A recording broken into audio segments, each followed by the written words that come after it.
শুধু জনগণের অর্থ খরচ করার অধিকার থাকলেই যথেষ্ট নয়, প্রয়োজন দূরদর্শী চিন্তা, সৃজনশীল নেতৃত্ব আর সময়ের আগে ভাবার সাহস। সময়ের স্রোত থেকে থেমে থাকে না, কিন্তু কিছু কাজ সময়কে ছাপিয়ে যায়। বড় বড় অবকাঠামো উন্নয়নের দৃষ্টান্ত এসব শুধু ইট পাথরের গল্প নয়, এগুলো হয়ে ওঠে স্মৃতির অংশ, ইতিহাসের অংশ।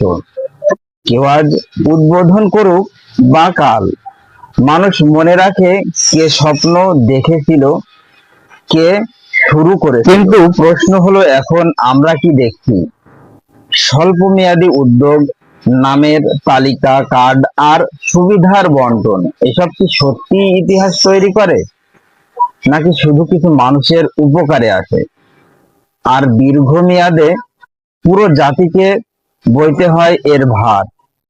দৃশ্যমান সংকটগুলো যখন রয়ে যায় অমীমাংসিত, তখন মানুষ উন্নয়নের গল্পের চেয়ে কষ্টের হিসাবটাই বেশি মনে রাখে।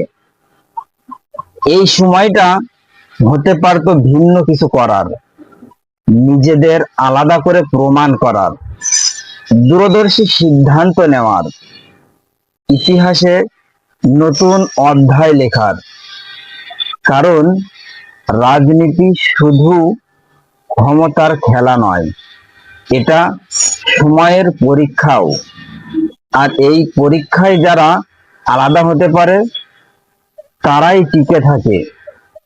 শেষে একটা প্রশ্ন রেখে যায়, আজকের সিদ্ধান্তগুলো কি আগামী প্রজন্ম গর্ব করে মনে রাখবে, নাকি এইগুলো নিয়ে তারা প্রশ্ন তুলবে? অবশ্যই আপনার মূল্যবান মতামতটি জানিয়ে যাবেন ইনশাআল্লাহ।